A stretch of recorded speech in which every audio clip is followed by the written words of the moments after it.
JEE main ఫలితాల్లో ముగ్గురు తెలంగాణ విద్యార్థులతో 100% తో తెలంగాణ ఫస్ట్ నారాయణదే.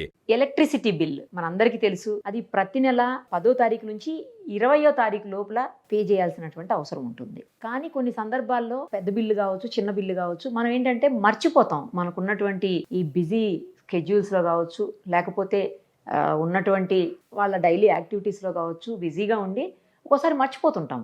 మర్చిపోయినప్పుడు చాలా సందర్భాల్లో డిపార్ట్మెంట్ వాళ్ళు వచ్చి మెయిన్ దగ్గర ఆఫ్ చేసేసి లేదా ఫీజు పీకేసి ఫీజు కూడా తీసుకెళ్ళిపోయేటువంటి సిచ్యుయేషన్స్ చూస్తుంటాం.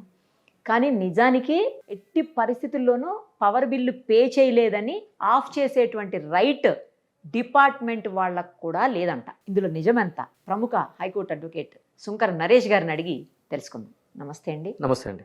ఏంటండి power bill, electricity bill pay చేయలేదు అని చెప్పేసి ఫీజులు వీక్ వెళ్ళిపోవటము, లేదా కింద మెయిన్ ఆఫ్ చేసేసి వెళ్ళిపోవటం, ఇలా రెగ్యులర్గా చూస్తుంటాం. బట్ అలా చెయ్యకూడదు అని చెప్పేసి మొన్న మీరు అంటుంటే విన్నాను నేను. ఎందుకు చేయకూడదు? అంటే బిల్లు పే చేయనప్పుడు డిపార్ట్మెంట్ వాళ్ళు కట్ చేసి వెళ్ళిపోవచ్చు కదా. అలా రెగ్యులర్గా జరుగుతూనే ఉంటుంది కదా.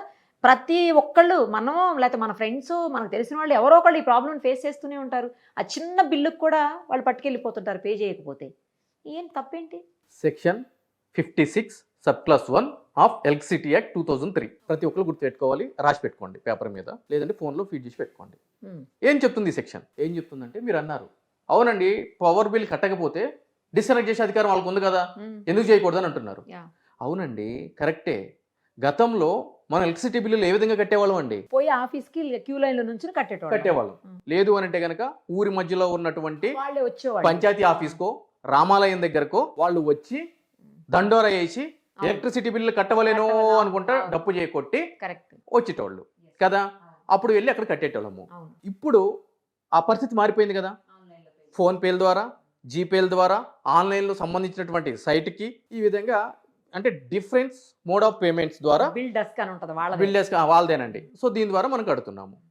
అయితే కట్టినప్పుడు ఏం జరుగుతుంది అని అంటే కనుక, చాలా సందర్భాల్లో మనము బిల్ పేమెంట్ చేస్తున్నాము. కొన్ని టెక్నికల్ రీజన్స్ వల్ల మనం కట్టినటువంటి బిల్లుని ఎవరైతే కనుక ఈ థర్డ్ పార్టీ వెండర్స్ ఉంటారో, ఫర్ ఎగ్జాంపుల్ థర్డ్ పార్టీ అంటే వెండర్ అంటే ఎవరు? ఇప్పుడు ఫోన్పే ఉందనుకోండి, ఫోన్పేకి ఎలక్ట్రిసిటీ డిపార్ట్మెంట్కి మధ్య ఉన్నటువంటి కమ్యూనికేషన్ ఏదైతే కనుక ఉందో, మనం కట్టిన బిల్లు వాళ్ళ దగ్గర అప్లోడ్ కాకపోవడం చేత, అక్కడ అప్డేట్ కాకపోవడం చేత అక్కడ ఏం జరుగుతుంది? డిఫాల్టర్ కింద మంది చూపిస్తూనే ఉంటుంది. యాజ్ వెల్ మిగిలిన మాధ్యమాల ద్వారా కూడా, మిగిలిన ఏవైతే కనుక మీరు అన్నట్టు బిల్ డెస్క్ కావచ్చు, జీపే కావచ్చు, ఇంకా వేరే ఇతర మార్గాల ద్వారా కట్టుంటే మీరు క్లియర్గా కడతారు, మీ దగ్గర నుంచి అమౌంట్ డిడక్ట్ అవుతుంది, మీకు కట్టినట్టు కూడా రిసిప్ట్ వస్తుంది. కానీ అక్కడ అప్డేట్ కాదు, రైట్?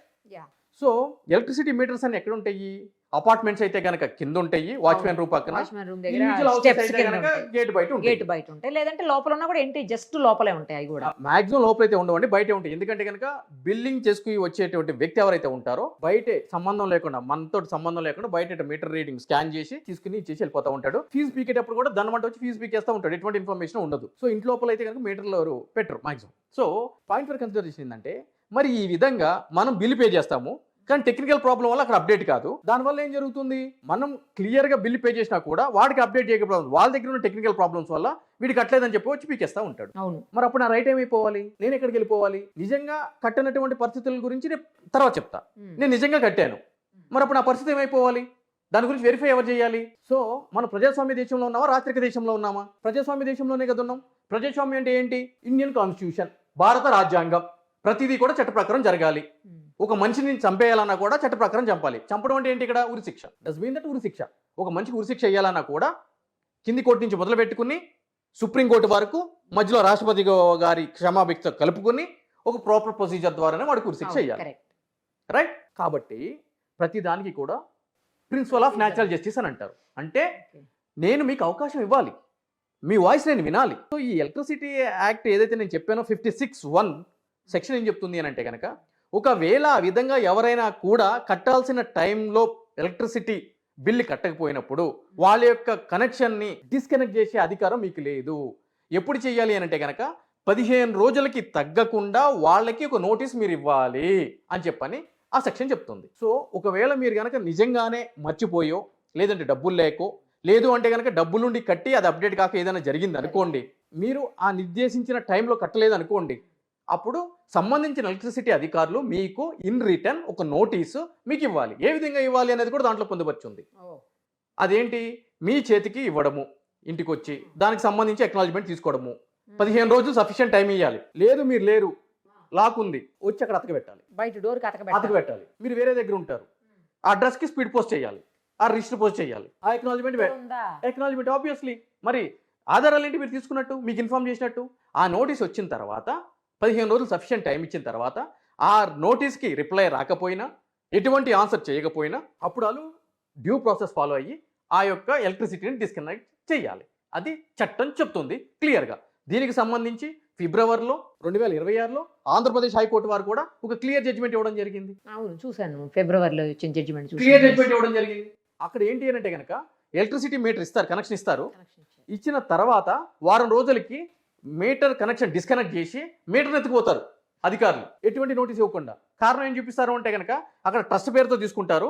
ఎవరో ఒక థర్డ్ పార్టీ కంప్లైంట్ ఇచ్చారు, అక్కడ ఇల్లు లేదు, వేకెంట్ ల్యాండ్ ఉంది, గోడ లేదు, ఎలక్ట్రిసిటీ మీటర్ ఇచ్చాము తీసుకుపోతాం అంటే కనుక వాళ్ళు దాన్ని ఛాలెంజ్ చేయడం జరిగింది. మాకు ఇటువంటి ఆపర్చునిటీ అవకాశం ఇవ్వకుండా మీటర్ డిస్కనెక్ట్ చేయడం అనేది చట్ట విరుద్ధము ఈ సెక్షన్ ప్రకారం అంటే కనుక it's a clear violation of article 21, article 19 and electricity act అని చెప్పని హైకోర్టు వారు సదరు ఎవరైతే కనుక పిటిషనర్ ఉంటారో అతనికి ఆర్డర్ ఇవ్వడం జరిగింది. సో ఆ విధంగానే ఇక్కడ కొంతమంది మూర్ఖులు ఉంటారు, మళ్ళీ కొంతమంది, ఎందుకంటే పనికిమాల బ్యాచ్ అక్కడ అన్ని దగ్గర ఉంటారు కాబట్టి ఇప్పుడు ఈ వీడియో చూసినాక ఇక్కడ కూడా ఉంటారు. వాళ్ళు ఏమంటారంటే బిల్లు కింద ఆల్రెడీ 10 రోజులు 15 రోజులు కట్టమని ఉంటుంది కదా, అదే ముందస్తు నోటీసు అని చెప్పని అంటారు. దాంట్లో ఉంటుంది. అదేంటి అంటే కనుక వాళ్ళ యొక్క అతి మేధావితనం, సోకాళ్ళ మేధావులు అంటారు వీళ్ళని. సో అది కాదు పద్ధతి. మీకు ఎలక్ట్రిసిటీ అధికారులు ఇన్ రిటర్న్గా ఇవ్వాలి ఈ సెక్షన్ ప్రకారము. ఆ కారణం తెలియజేయాలి. మీకు ఈ టైం లోపల కట్టాలన్నా కూడా మీరు కట్టలేదు కాబట్టి మేము మీ యొక్క ఎలక్ట్రిసిటీని డిస్కనెక్ట్ చేస్తున్నాము అని చెప్పని వాళ్ళు నోటీసులు ఇవ్వాలి. దీనికి సంబంధించి కోవిడ్ టైంలో హైయెస్ట్ ఎలక్ట్రిసిటీ బిల్స్ ఎక్కువ వచ్చినాయి. సో ఎందుకు అంటే కనుక అప్పుడు కోవిడ్ వల్ల ఎవరు కూడా మీటర్ రీడింగ్ తీసుకురావడానికి చేయలేదు. అప్పుడు ఏం చేశారు, ఈ అంతకు ముందు కట్టిన 2-3 నెలల బిల్లుని ఆధారంగా చేసుకుని మీరు పేమెంట్ చేయండి అని చెప్పన్నారు. ఆ విధంగా ప్రజలందరూ కూడా పేమెంట్ చేసిన తర్వాత, ఎలక్ట్రిసిటీ బిల్స్ కట్టిన తర్వాత, all of sudden Covid norms అని రిలాక్స్ అయిన తర్వాత మళ్ళీ వచ్చి హైయెస్ట్ బిల్స్ వేయడం జరిగింది. అంటే ₹1,00,000, 10 లక్షలు, 15 లక్షల బిల్స్ కూడా వచ్చినాయి సామాన్య కుటుంబాలకు. కట్టకపోతే బిల్స్ కట్ చేస్తారు. దాని మీద పబ్లిక్ ఇంట్రెస్ట్ లిటిగేషన్ కూడా వేయడం జరిగింది. అప్పుడు క్లియర్గా కోర్టు కూడా డైరెక్షన్ ఇవ్వడం జరిగింది, ఇది చట్ట విరుద్ధం అని చెప్పని. సో కాబట్టి బిల్లు కట్టకపోయినా కూడా ఎలక్ట్రిసిటీని కనెక్షన్ని డిస్కనెక్ట్ చేసే అధికారము సదరు అధికారులకి లేదు. ఒకవేళ ఆ విధంగా చేస్తే నాకు అర్థమైంది మీ డౌట్. ఒకవేళ ఆ విధంగా చేస్తే ఏం చేయాలి అని అంటే కనుక వాళ్ళ మీద క్లియర్గా సంబంధించిన పోలీస్ స్టేషన్లో క్రిమినల్ కేసులు నమోదు చేయాలి. Public servant not discharging his duty properly, criminal trespass, సదరు సెక్షన్స్ అట్రాక్ట్ అయ్యే విధంగా స్టేషన్లో ఇవ్వాలి. ఒక ప్రభుత్వ అధికారి మీద ఇంకో ప్రభుత్వ అధికారి యాక్షన్ ఎందుకు తీసుకుంటాడండి, కంప్లైంట్ తీసుకుంటాడని చెప్పి కూడా మీరు నెక్స్ట్ ఒక క్వశ్చన్ ఇవ్వచ్చు. అదే నెక్స్ట్ క్వశ్చన్. అప్పుడు ఏం చేయాలి, చట్టం ఏం చెప్తుంది, 173 BNSS ఏం చెప్తుంది, స్పీడ్ పోస్ట్ చేయమంటుంది సదరు అధికారులకి. లేదు అని అంటే కనుక మీరు ఆన్లైన్లో వాళ్ళ మెయిల్ ఐడీస్ ఉంటాయి కాబట్టి ఆ మెయిల్కి మీ యొక్క కంప్లైంట్ని పంపిస్తే రేపు కోర్టులో అది ఒక ఆధారం అవుతుంది. సో కాబట్టి ఎలక్ట్రిసిటీ అధికారుల మీద కూడా కేసులు రిజిస్టర్ కాబడతాయి వాళ్ళు చట్టం ఫాలో కానందుకు. సో ఇది ప్రొసీజరు. ఒక చిన్న డౌట్ అండి, ఇప్పుడు నార్మల్గా ఫీజు పీకేసి వెళ్తే ఇవన్నీ అట్లా కాకుండా జస్ట్ మెయిన్ ఆఫ్ చేసిపోతుంటారు. ఏది చేసినా కూడా దట్ ఈస్ కాల్డ్ డిస్కనెక్షన్. అంటే ఎసెన్షియల్ అండి, పవర్, వాటర్, మెయిల్ ఇవన్నీ కూడా రైట్. అటువంటి ఎసెన్షియల్ సర్వీస్ని ఒక చట్టం ఫాలో కాకుండా చేస్తున్నారు అని అంటే కనుక అది పెద్ద నేరం, అది క్రిమినల్ ట్రెస్పాస్. మీ అనుమతి లేకుండా అది కూడా మన ప్రాపర్టీలోకి వచ్చి. ఇప్పుడు మనం ఉన్నామండి, మీరు కెమెరా పట్టుకురండి, నేను ఇప్పుడు వెళ్ళి ఏం చేస్తానంటే కనుక సోమాజిగూడలో ఈ జనకోళ్ళకి సంబంధించిన ఆఫీస్ ఉంది కదా, నేను సీదా వెళ్ళి మెయిన్ ఆఫ్ చేసేస్తాను. నా మీద కేసు అయితే అవుదా?